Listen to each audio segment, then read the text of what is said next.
दोस्तों नमस्कार, आप सभी का स्वागत है आपके अपने YouTube चैनल एक्सेस एकेडमी पर। साथियों, आज की इस वीडियो में मैं आप सभी लोगों के लिए एनसीईआरटी क्लास 3 की ईवीएस बुक के इम्पॉर्टेंट पॉइंट को डिस्कस करेंगे, जो आप सभी लोगों के लिए सीटेट एग्जाम और केवीएस पीआरटी एग्जाम्स के लिए काफ़ी हेल्पफुल रहने वाले हैं। और यहाँ से आप सभी लोग जानते हैं सीटेट में फैक्चुअल बेस्ड 15 क्वेश्चन पूछे जाते हैं, तो इन सभी के माध्यम से आप 15 के 15 क्वेश्चन सही कर सकते हैं और केवीएस पीआरटी में 20 क्वेश्चंस पूछे जाते हैं। तो आज की वीडियो में एनसीईआरटी क्लास 3 की ईवीएस के इंपॉर्टेंट पॉइंट को डिस्कस करेंगे। तो आप सभी लोगों से निवेदन है कि प्लीज़ वीडियो को लाइक करें, दोस्तों में शेयर करें तथा चैनल को सब्सक्राइब करें आगे की तैयारी को फ्री ऑफ कास्ट जारी रखने के लिए। अगली एक कड़ी में हम आप सभी के साथ एनसीईआरटी ईवीएस की क्लास 4 की बुक को और उसके बाद क्लास 5 की बुक को भी डिस्कस करेंगे। तो इसमें केवल इंपॉर्टेंट पॉइंट को पढ़ेंगे जो परीक्षा की दृष्टि से महत्वपूर्ण है। संपूर्ण बुक हम सभी को नहीं पढ़नी है। तो आइए साथियों, शुरू करते हैं आज का वीडियो। तो देखते हैं ईवीएस क्लास 3 की एनसीईआरटी बुक के इंपॉर्टेंट पॉइंट्स को। चूहों की देखने की क्षमता कम होती है, पर सूंघने, छूने और टेस्ट करने की क्षमता बहुत ही अच्छी होती है।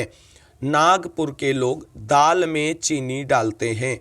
डांस में हाथ और चेहरे के जरिए भावनाएं दिखाई जाती हैं, जिन्हें मुद्रा और भाव कहते हैं। उल्लू अपनी गर्दन पीछे तक घुमा सकता है। अगला पॉइंट देखते हैं। पक्षियों के पंख उन्हें उड़ने में मदद करते हैं और गर्माहट भी देते हैं। पक्षियों के पुराने पंख झड़ते रहते हैं और नए पंख आते रहते हैं। ब्रेल लिपि एक मोटे कागज पर लिखी जाती है, जिसमें एक नुकीली चीज से बिंदुओं को उभारा जाता है और ब्रेल लिपि में उभरे हुए बड़े बिंदुओं पर उंगली के सहारे उन्हें पढ़ा जाता है।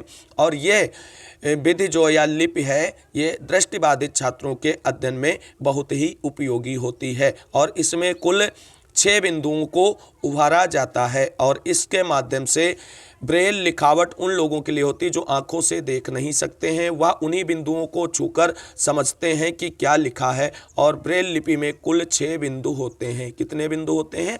कुल 6 बिंदु होते हैं। ब्रेल लिपि लुइस ब्रेल जो फ्रांस के नाम पर इस लिपि का नाम रखा गया है। लुइस ब्रेल की 3 साल की उम्र किसी दुर्घटना से उनके आंखों की रोशनी चली गई थी। लुइस ब्रेल की पढ़ाई में रुचि तो थी, वह पढ़ने लिखने के विभिन्न नए तरीके सोचने लगे। उन्होंने जो तरीका निकाला, बाद में उसे ब्रेल स्क्रिप्ट के नाम से जाना गया। यह स्क्रिप्ट 6 बिंदुओं पर आधारित थी। अब यह कंप्यूटर के प्रयोग से भी लिखी जा सकती है। अगर आप बच्चों को ब्रेल स्क्रिप्ट के बारे में बताएं और समझाएंगे तो वह उसे अच्छे से समझ पाएंगे। शुरुआत में बर्तन पत्थर या चिकनी मिट्टी के बनाए जाते थे। श्रीनगर में प्रसिद्ध कहवा चाय बनाई जाती है और डल लेक श्रीनगर में है। अर्थात डल झील कहाँ स्थित है? तो श्रीनगर में स्थित है। शिकारा नाम की नाव से टूरिस्ट डल लेक झील में एंजॉय करते हैं। हाउस बोट श्रीनगर में पाए जाते हैं। ये लकड़ी के बने एक प्रकार के घर होते हैं जो झीलों में नाव की तरह तैरते रहते हैं। अगला पॉइंट है, पक्षी कीड़ों को खाकर फलों को कीड़ों से बचाते हैं। बज्जू नामक गांव राजस्थान में है। मैप को समझने के लिए सिंबल्स की समझ होना जरूरी है। अर्थात किसी भी मैप को समझने के लिए प्रतीकों की समझ होना अति आवश्यक है। रीयूज वाटर के बारे में डिस्कशन करने से बच्चों में जल संरक्षण के प्रति जागरूकता आएगी। हांगकांग में सांप खाए जाते हैं। इसके सूप को लिंग हू फेन कहते हैं। और कश्मीर में सरसों के तेल में मछली पकाकर खाई जाती हैं, जबकि गोवा में नारियल के तेल में मछली को पकाया जाता है। टैपिओका एक प्रकार का फल है जो केरल में उबाल कर खाया जाता है। वल्चर अर्थात गिद्ध मरे हुए जानवर को खाता है।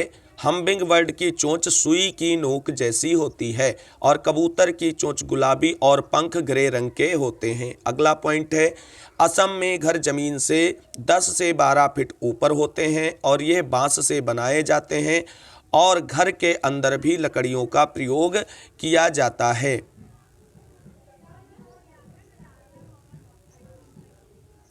अगला पॉइंट है, असम में घर को ऊंचाई पर बनाए जाने का कारण यह है कि असम में भारी बारिश होती है, जिसके कारण घर में पानी भरने का खतरा बना रहता है। मनाली में पत्थर और लकड़ी दोनों से घर बनते हैं और यहाँ बारिश के साथ साथ बर्फ भी पड़ती है। राजस्थान में मड, जो कि एक प्रकार की गीली मिट्टी है, उसके घर बनाए जाते हैं और छत झाड़ियों से बनाए जाते हैं। राजस्थान के लोग टैंक को टंका भी कहते हैं। राजस्थान के लोग अपने घर के आंगन में गड्ढा बनाते हैं। अगला पॉइंट देखते हैं, राजस्थानी लोग छत को ढलानदार बनाते हैं, जिससे वह बारिश के पानी को इकट्ठा करते हैं और उसका उपयोग दैनिक जीवन में करते हैं। अगला पॉइंट है, बच्चे क्लासिफिकेशन की स्किल सीख सकते हैं अगर उन्हें अच्छा कैटेगराइजेशन अर्थात वर्गीकरण करने को कहा जाए, जैसे जानवर, वस्तुएं आदि के बारे में। बच्चों को अपने आसपास की सूचनाएं एकत्र करने के लिए मोटिवेट व प्रोत्साहित किया जा सकता है, क्योंकि वह आसपास के वातावरण से ज़्यादा अच्छे से सीखते हैं। बच्चे को प्रकृति को ऑब्जर्व करने का अवसर दें, ना कि केवल कक्षा में ही प्रकृति के बारे में बताएं। प्रकृति के बारे में सक्रिय प्रतिभागी होने से उनमें प्रकृति के प्रति प्यार और जागरूकता बढ़ेगी। अगला पॉइंट देखते हैं, शिक्षक कक्षा में बच्चों को बाहरी दुनिया से जोड़कर चीज़ों को पढ़ा सकते हैं, जिससे बच्चों को ज़्यादा समझ में आता है और वह चीज़ों को दुनिया से जोड़कर देख पाते हैं। बच्चों को समूह में कार्य करने के लिए प्रेरित करें, जिससे उनकी डाइवर्सिटी या विविधता के गुण बनाने में मदद मिलती है। बच्चों को अच्छी और प्रेरित कहानियाँ पढ़ने के लिए प्रेरित करना चाहिए, जिससे उनके अंदर एक अच्छी समझ विकसित होती है। बच्चों को क्रिएटिविटी में प्रोत्साहित करें हमेशा। अगला पॉइंट देखते हैं, बच्चों को चित्रकला में भी कुछ बनाने को दें। कई बार बच्चों को वर्गीकरण करने का अवसर दें और उन्हें खुद निर्णय लेने के लिए योग्य बनाएं और निर्णय लेने को सिखाएं। किसान, डॉक्टर, ग्रैंड पेरेंट्स और भी बहुत से सामाजिक विषयों पर बच्चों से बातें करें और उनके बारे में उनको विस्तार से बताएं। बच्चों को पेड़ से दोस्ती करना सिखाएं, उनका ध्यान कैसे करना है यह बताएं और पर्यावरण के प्रति बच्चों को जागरूक करें और उनके अंदर एक पर्यावरण संरक्षण की भावना का विकास करें। बच्चों को अपने देश की संस्कृत, रीजनल सॉन्ग, नृत्य, इन सभी विषयों की जानकारी दें और उनमें और ज़्यादा जानने की उत्सुकता जगाएं, यानी बच्चों के अंदर क्यूरियोसिटी का विकास किया जाना चाहिए। बच्चों को आसानी से यूज होने वाले रिसोर्सेज के बारे में बताएं और उनको बढ़ावा देने के लिए उन्हें प्रेरित करें। बच्चों को उनके अनुभवों से जोड़कर चीज़ों को समझाएं। बच्चों को खुद को एक्सप्रेस करने का मौका दें। बच्चों को अपनी आत्म अभिव्यक्ति करने के लिए अवसर उपलब्ध कराना चाहिए। अगला पॉइंट है, बच्चों से जेंडर इशू पर डिस्कशन करें और उनको बताएं कि किस तरीके से लैंगिक भेदभाव को समाप्त करना है। कोई कमज़ोर या शक्तिशाली लिंग आधार पे नहीं होता है। अगला पॉइंट है, पक्षियों के बारे में भी बच्चों को बताएं और पक्षियों के बारे में उनके अंदर गुडविल का विकास करें। बच्चों को मैप पर जगह कैसे ढूंढना यह सब सिखाएं और मैप कैसे देखना है इसकी जानकारी दें। बच्चों को बताएं जैसे गेम में नियम होते हैं या बनाए जाते हैं, वैसे भी अपनी ज़िंदगी में भी अच्छे नियम बनाएं और उनका पालन करें, जिससे उनके अंदर अनुशासन का भाव विकसित हो। अगला प्रश्न है, बच्चों को फूलों के बारे में बताएं और उनको कैसे पहचानना है और उनकी विशेषताएं भी विस्तार पूर्वक बताएं और समझाएं। बच्चों को पर्यावरण और समाज में होने वाले परिवर्तनों के बारे में बताएं। अगला पॉइंट, साथ में खाने पीने का प्रोग्राम भी ऑर्गेनाइज करवाएं। अगला पॉइंट है, बच्चों को सिखाएं कि वह अपने पड़ोसी, अपने से बड़े लोगों, छोटे लोगों से कैसे बात करें, अर्थात बच्चों के अंदर मानवीय गुणों का विकास करें। बच्चों को इतिहास के बारे में जानकारी दें और बच्चों को सुरक्षात्मक नियम सिखाएं, जैसे आग से कैसे बचना है और भूकंप से कैसे बचना है। इन सभी के बारे में विस्तार पूर्वक जानकारी दें। बच्चों को प्रतिशत का प्रयोग आम जिंदगी में होने वाली चीज़ों के माध्यम से बताएं जिससे वह उसे आसानी से समझ सकें। अर्थात बच्चों में गणितीय भावना का विकास करने के लिए उनके आम जिंदगी में प्रयोग होने वाली चीज़ों से उनके अंदर गणितीय भावना और क्षमता का विकास करें। बच्चों को टेम्परेचर या तापमान के बारे में जानकारी दें और बताएं कि टेम्परेचर को कैसे नापा जाता है, किस यंत्र के द्वारा नापा जाता है। इन सभी के बारे में बच्चों को विस्तारपूर्वक जानकारी प्रदान करें और उन्हें इस बारे में कुछ करने के अवसर भी दें, जैसे कम से कम 2 दिनों के तापमान को मापकर अपनी कॉपी में नोट डाउन करें और उसके बाद कक्षा में दिखाएं।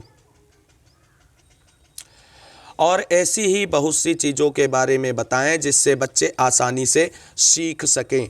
तो साथियों, ये थी कक्षा 3 की ईवीएस की एनसीईआरटी बुक की समरी, जो मोस्ट इम्पॉर्टेंट पॉइंट बुक से हैं उनको इंक्लूड करके इस वीडियो में आप सभी लोगों के लिए शेयर किया गया है, जो आप सभी लोगों के सीटेट के साथ साथ केबीएस के एग्ज़ाम में भी काफ़ी इम्पॉर्टेंट और हेल्पफुल रहने वाले हैं। तो आप सभी लोगों से निवेदन है कि प्लीज़ वीडियो को लाइक करें, दोस्तों में शेयर करें और आगे की तैयारी को फ्री ऑफ कॉस्ट जारी रखने के लिए चैनल को सब्सक्राइब करके बेल आइकन जरूर दबाएं। मिलेंगे अगली वीडियो में सीटेट की और केबीएस के लिए ईवीएस की महत्वपूर्ण अध्ययन सामग्री में क्लास 4 की बुक की समरी के साथ। तब तक के लिए सभी साथियों को जय हिंद, जय भारत, वंदे मातरम। आप सभी साथियों का दिन शुभ हो।